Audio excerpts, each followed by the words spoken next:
बिस्मिल्लाहिर्रहमानिर्रहीम, अस्सलाम वालेकुम।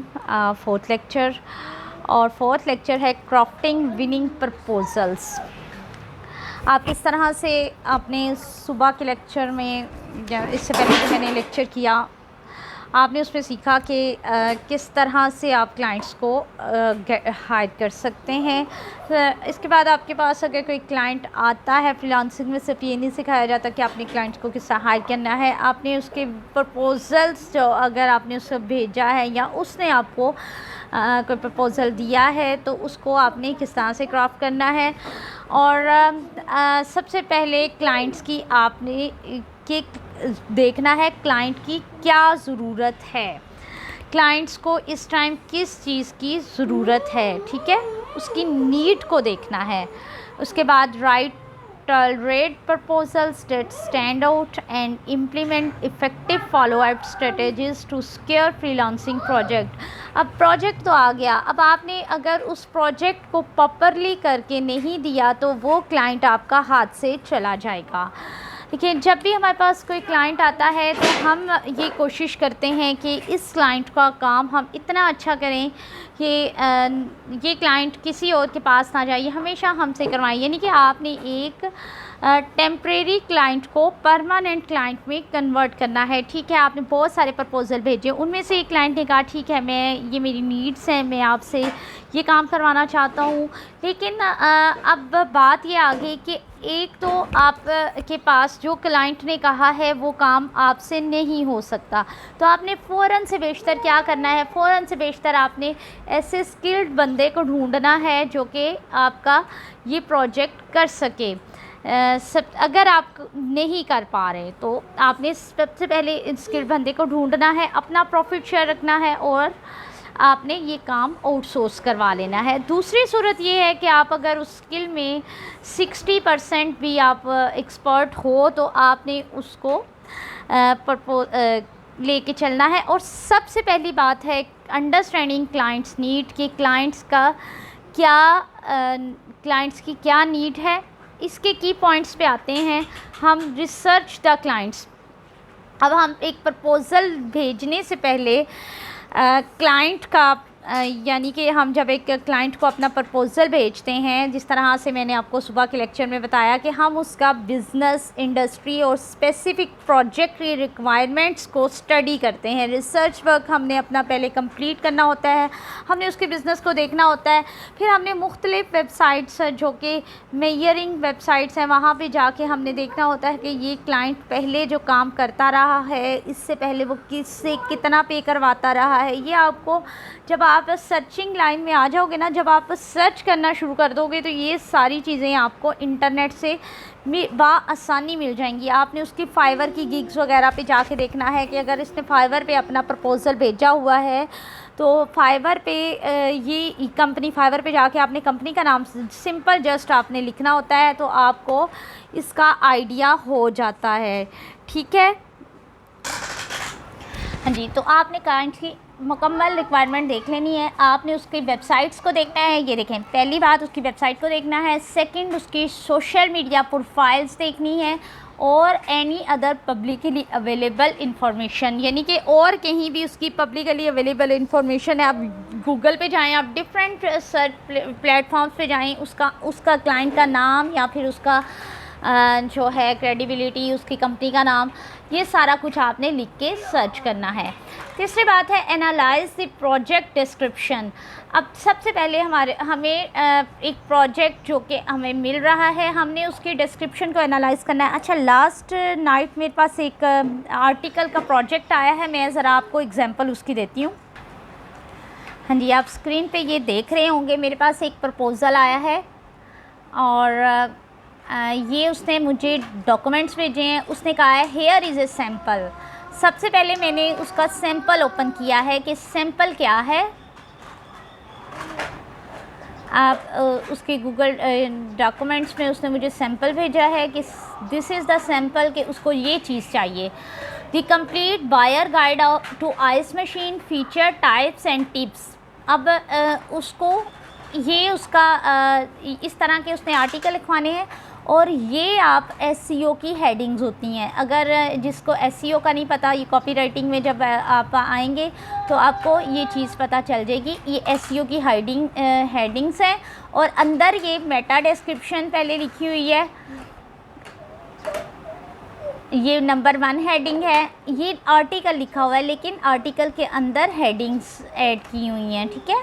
ये कमर्शियल आइस मेकर में और ये काउंटर आइस मेकर, ये उसने मुझे सैंपल भेजा है कि उसको इस सैंपल में आर्टिकल चाहिए और मैं उसको मुकम्मल एसईओ के साथ हेडिंग्स लगा के ये दूँ, ठीक है।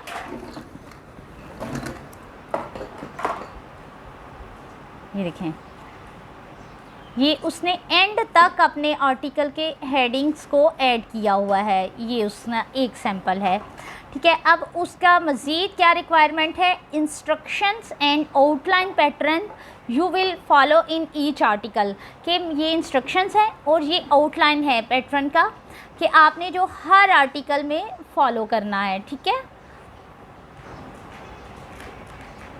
ये देखें, अब ये वीवियर आउटलाइन उसने मुझे ये बता दिया है कि ये आउटलाइन है। अब एग्जाम्पल लिंक उसने मुझे दे दिया है कि ये वीवियर आइस मेकर का ये एग्जाम्पल लिंक है। आप ये इस लिंक में जाके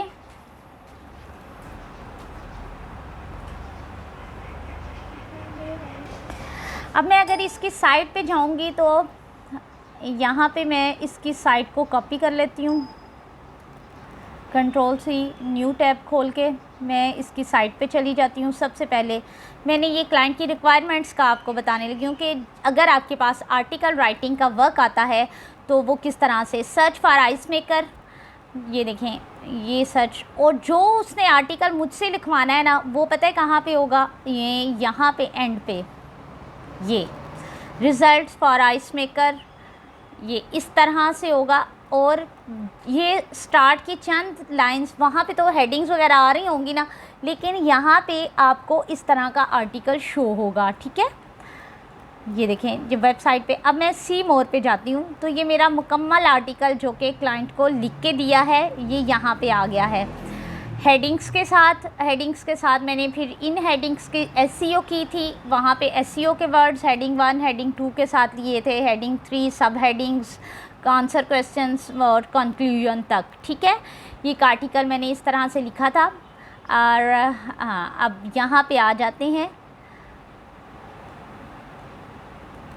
वीवियर आउटलाइन पे। हाँ जी, अब उसने कहा है कि आपका कंटेंट जो है ना यहाँ पे अपेयर होगा, नीचे की तरफ अपेयर होगा। अब only 6 rows are visible, 6 rows visible होंगी, रेस्ट आर कॉल पोस्ट, यानी कि नीचे सी मोर लिखा आएगा। Therefore we need to ensure that the most user engaging content highlight the 6 rows। अब मुझे उसने कहा है कि 6 लाइनों में ऐसा एंगेजिंग कंटेंट तुमने बनाना है कि उन 6 रो को पढ़ के अगला बंदा आगे से एक्सपेंड करे। फिर उसने मुझे मज़ीद इंफॉर्मेशन दी है कि वर्ड काउंट 1000 होने चाहिए। फ्री वर्जन आपने कॉपी लिंक का यूज़ कर लेना है, चेक करना है। स्क्रीनशॉट उसने मुझे साथ में दिया है। ग्रामरली का स्कोर इतना होना चाहिए। ये मेटा टाइटल होना चाहिए, एक इतने से 50 से 60 वर्ड्स होने चाहिए। मेटा डिस्क्रिप्शन 1 इतनी होनी चाहिए। एसईओ टाइटल ये होना चाहिए। इंट्रोडक्शन के वर्ड्स इतने होने चाहिए। अंडरस्टैंडिंग द प्रोडक्ट्स में इतनी, ये सारे इंस्ट्रक्शन उसने दिए हैं क्लाइंट ने। ये चीज़ होती है क्लाइंट की, जब तक हम इंस्ट्रक्शन देख लेते हैं तो हमें पता चल जाता है कि हमने क्या करना है, ठीक है। और ये इंस्ट्रक्शन उसने क्लाइंट ने हमें दी हैं। और तीसरी चीज़ जो कि क्लाइंट ने मुझे अब कहा है कि यहाँ पे मैं गूगल डॉक्यूमेंट्स में देख लूँ कि ये वाली एसईओ जो है, वो कोडिंग जो है, ये कोडिंग मुझे क्लाइंट ने प्रोवाइड की। अब आप हैरान हो रहे होंगे कि वो कोडिंग, ये सारी कोडिंग मुझे क्लाइंट ने प्रोवाइड की है कि मैंने हेडिंग 2 से पहले ये लगाना है, वो need put code for meta description, no need to put code या meta start from SEO title. मैंने एसईओ टाइटल से शुरू करना है, हेडिंग 2 से पहले ये वाली लाइन लगेगी। और इस तरह मैंने अपना आर्टिकल पूरा लिख लेना है। उसके बाद आर्टिकल के आगे पीछे हेडिंग 3 पे मैंने जाके इसको कॉपी पेस्ट कर देना है। ये सारी चीज़ें मैंने वहाँ पे कॉपी पेस्ट कर देनी है। इसको कहते हैं क्लाइंट नीड, कि क्लाइंट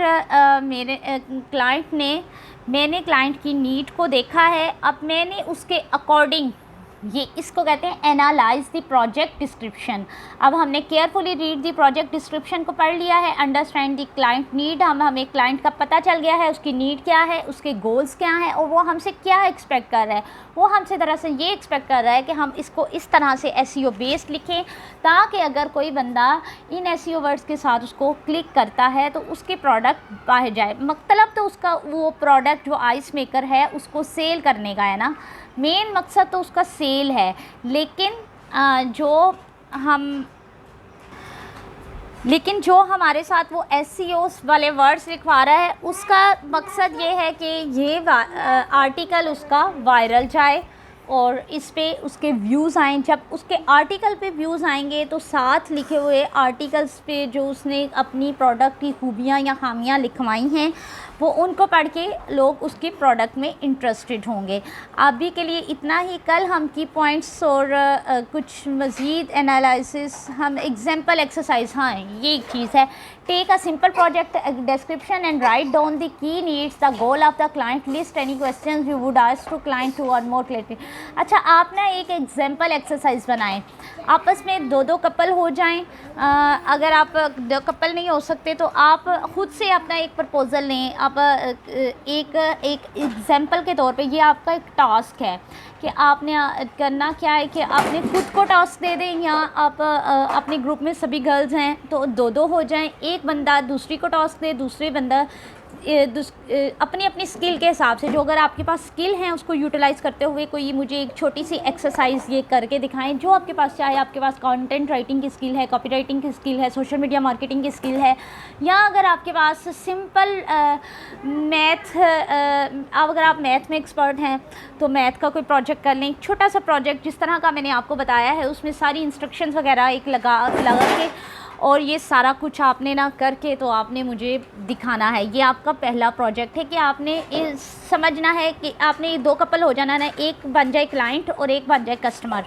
अब आपने उसको कस्टमर को हायर करना है। ये सारा प्रोसेस जो मैंने आपको शुरू से बताया है, क्लाइंट को किस तरह से प्रपोज़ल भेजना है, ये आपने प्रैक्टिकली करना है, ठीक है। और मिलते हैं अब नेक्स्ट लेक्चर में हम मज़ीद कुछ करेंगे कल। तब तक के लिए अल्लाह हाफ़िज़।